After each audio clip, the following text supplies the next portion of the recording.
कि जो समय समय पर पैसा आ जाता है अकाउंट में, ये लोकतंत्र को सबसे ज्यादा कमजोर कर रहा है।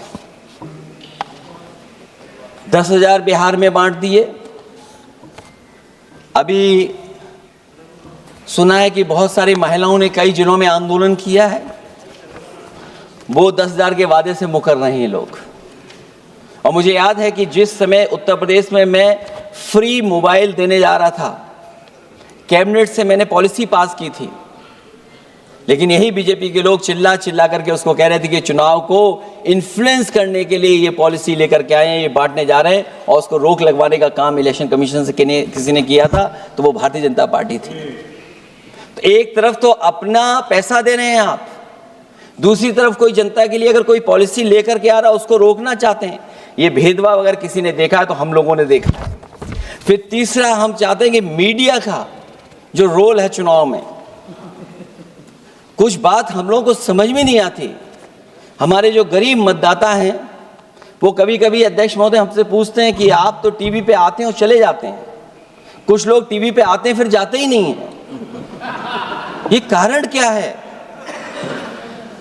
अगर इलेक्शन के समय पर हम पॉलिटिकल पार्टीज को स्पेस अगर बराबर नहीं मिलेगा तो शायद चुनाव निष्पक्ष नहीं होंगे। इसलिए अध्यक्ष महोदय, आपके माध्यम से मेरा सुझाव ये भी है कि चाहे वो प्राइवेट हो चाहे सरकारी हो, मीडिया में बराबर का कहीं ना कहीं हम लोगों को भी स्पेस मिलना चाहिए।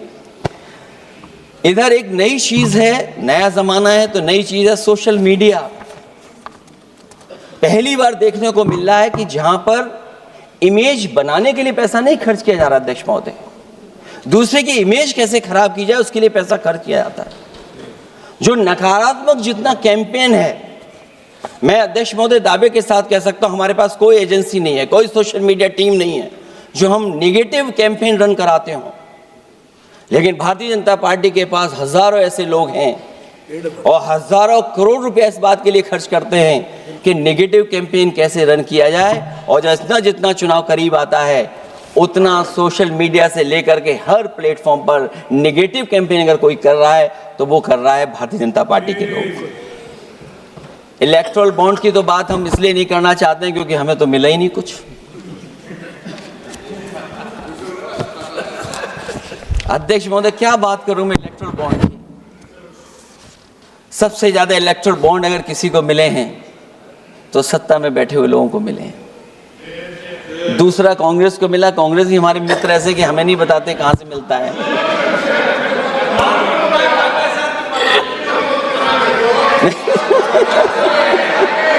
अध्यक्ष महोदय, सबसे ज्यादा चुनावी खर्चा इनके पास, दूसरा खर्चा इनके पास। हम लोगों का भी तो कोई ख्याल रखे अध्यक्ष महोदय, वो आप बता देना। तो ये जो इलेक्ट्रॉन बॉन्ड वाला जो खेल है अध्यक्ष महोदय, ये तो दिखाई देने वाला खेल है। उसमें सोचिए कहां हम लोग टिकेंगे, कहां रीजनल पार्टीज टिकेंगी। इसलिए अगर ये तरीका चुनाव होगा, खर्चा कैसे कम हो, इस पे भी इलेक्शन कमीशन को सोचना चाहिए कि ये खर्चा कैसे कम किया जाए। जहां तक एसआईआर की बात है, जो एसआईआर यूपी में चल रही है, अभी तक 10 लोगों की जान जा चुकी है। बीएलओ जो गांव-गांव जाने की और गली गली जाने के लिए जिनको काम मिला है, उसमें लगभग 10 लोगों की जान जा चुकी है।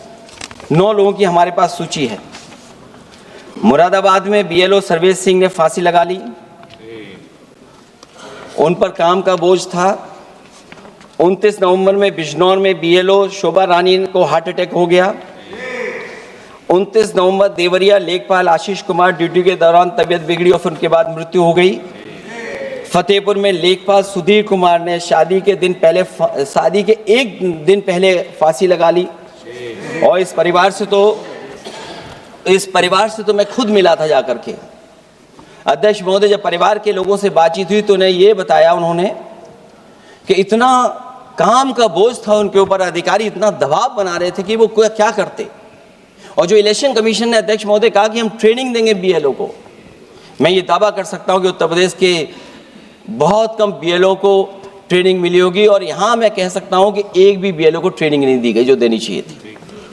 और जो बीएलओ लगाए गए हैं उनका पूरा परिवार लगा हुआ है कि कैसे भी अपने बीएलओ जो परिवार के सदस्य हैं उनकी मदद पहुँचाएं। महिला है वो फॉर्म नहीं भर सकती, कई बार उसके परिवार के सदस्य लगे हुए हैं कि कैसे फॉर्म भरवाएं हम उनका। तो 9 लोगों की जान गई है। हमने अपनी पार्टी की तरफ से तो 2 लाख रुपए की मदद की है। हमारी मांग होगी कि चुनाव आयोग और इस लोकतंत्र को मजबूत करने के लिए जो मदद होनी चाहिए 1 करोड़, और उनको सरकारी नौकरी मिलनी चाहिए। धांधली कैसे होती है, चुनाव होने से पहले ही वोट कट जाते हैं। हमारे राजीव राय जी बैठे होंगे माननीय सदस्य, वो किताब लाए हैं कि नहीं लाए हैं? चुनाव घोषित नहीं हुआ वहां पर, लेकिन सरकार के लोगों ने मिलकर के वोट पहले ही काट दिया। अध्यक्ष महोदय वहीं से दिखा दो, ये लिस्ट है। अगर एक भी इसमें गलत हो तो बता दीजिए, एक भी गलत हो अध्यक्ष महोदय। चुनाव हुआ नहीं उससे पहले इलेक्शन कमीशन ने वोट काट दिए। और कितने वोट काटे हैं? 15,000 वोट काटे हैं। और 2027 के 22 के चुनाव में मैंने आरोप लगाया था कि इलेक्शन कमीशन ने जानबूझ करके और सरकार के लोगों ने मिल करके उत्तर प्रदेश में हर विधानसभा में वोट काटे थे और चिन्हित कर करके वोट काटे थे। और ये चिन्हित किया था कि ये समाजवादी पार्टी का वोट कौन है जिसको काटा जाए, और हजारों की संख्या में वोट काटे थे। और जब इलेक्शन कमीशन से हम लोगों ने शिकायत की तो उन्होंने एफिडेविट मांगे थे। मैंने हजारों लोगों के एफिडेविट दिए थे अध्यक्ष महोदय, और ये कहा था कि ये जिंदा थे। 17 में वोट डाला उन्होंने और 22 में जाकर के उनका वोट कट गया है। लेकिन किसी भी अधिकारी के ऊपर अभी तक इलेक्शन कमीशन ने कोई कार्रवाई नहीं की। इसलिए सुधार की ये प्रक्रिया चुनाव आयोग से ही शुरू होनी चाहिए। चुनाव आयोग को निम्नलिखित बातों का सुधार करना ही होगा अध्यक्ष महोदय। चंडीगढ़ में कैमरे के सामने की चोरी पर, बंदूक तानकर वोटरों को वोट डालने से रोकने पर, उपचुनाव में चुन चुनकर एक अधिकारी पोस्ट करने पर, जीतने के बाद भी सर्टिफिकेट बदल देने पर, चुनाव आयोग को हमारे द्वारा दिए गए हजारों एफिडेविट्स प्राप्त न होने की झूठी बात पर, जबकि हमारे पास जमा करने की रसीद है, वॉशिंग मशीन फार्मूले पर जिसमें एक दिन पहले का भ्रष्टाचारी अगले दिन भद्राचारी हो जाता है और ऊंचे पद पर बैठा दिया जाता है, सत्ताधारियों के पैसे बांटने पर पकड़े जाने पर, सिद्धांतहीन राजनीति पर भी होना चाहिए, चुन चुनकर पीडीए के वोट काटने पर भी होना चाहिए, नकली वोटर से वोट डलवाने पर भी, नकली आधार कार्ड बनाकर चुनावी खेल करने पर, एक वोटर के द्वारा कोई वोट डालने पर, चुनाव के दौरान योजना चलाकर घूस देने पर। और अध्यक्ष महोदय मैं ये जरूर कहना चाहूँगा कि जब 1 नेशन 1 इलेक्शन की बात हो रही है और अभी सत्ता पक्ष के माननीय सदस्य ने कहा कि वो एक वोटर लिस्ट भी करा देंगे, ये बात मैं कह दूं अध्यक्ष महोदय, उन्होंने ये कहा कि 1 नेशन 1 इलेक्शन तो होगा ही होगा, लेकिन एक वोटर लिस्ट भी एक होगी। हमें उम्मीद है कि वोटर लिस्ट एक होगी और वोटर कार्ड ऐसा बने। अभी तक तो हम आधार कार्ड के लिए मांग करते थे। देश के प्रधानमंत्री जी कहते हैं कि हम तो कई समस्याओं का समाधान कर चुके हैं। सेल्फ एफिडेविट, सेल्फ अटेस्टेड अगर आप दे देंगे डेट ऑफ बर्थ तो हम स्वीकार कर लेंगे। लेकिन अब सुनने में आ रहा है यूपी में आधार ही को स्वीकार मान ही नहीं रहे हैं उसको। आधार जैसा कार्ड जिसमें सब कुछ डॉक्यूमेंटेड है, आपके फिंगर्स हैं, आपकी आई है, आपका पूरा डिटेल है, उसके बाद भी आप आधार को नहीं मान रहे। इसका मतलब ये एसआईआर नहीं है, ये अंदर ही अंदर एनआरसी वाला काम कर रहे हैं। क्योंकि हमने उत्तर प्रदेश में सुना है कि वहाँ के मुख्यमंत्री जी कह रहे हैं कि हम डिटेंशन सेंटर बना रहे हैं। भाई एसआईआर में जिसका नाम नहीं उसके लिए डिटेंशन सेंटर की जरूरत है। इसका मतलब अध्यक्ष महोदय, जो काम ये खुल के नहीं कर सकते थे एनआरसी, वो काम ये एसआईआर के बहाने कर रहे हैं। तभी ये कभी कभी कहते हैं घुसपैठियां हैं और डिटेंशन सेंटर बन रहे हैं। दरअसल सबसे बड़े सुधार की जरूरत यह है कि लोकतंत्र में फिर से भरोसा जगाया जाए। ईवीएम को हटाकर बैलेट से चुनाव कराए जाएं। चुनावी धांधली होने पर तय समय सीमा में कार्रवाई हो। विपक्षी अनदेखी न की जाए, विपक्षी शिकायतों पर पक्षपात न हो, चुनाव आयोग निर्भीक हो, चुनाव आयोग सरकार के इशारे पे काम न करे, चुनाव आयोग निर्भीक हो, चुनाव आयोग एक विचारधारा के लोगों का गुट बनकर न रह जाए, चुनाव आयोग ईमान की लगाम कभी न छोड़े, चुनाव आयोग ये ऐतिहासिक जिम्मेदारी समझे कि उसकी आज की गलती देश के भविष्य की सदियों के लिए बर्बाद कर सकती है।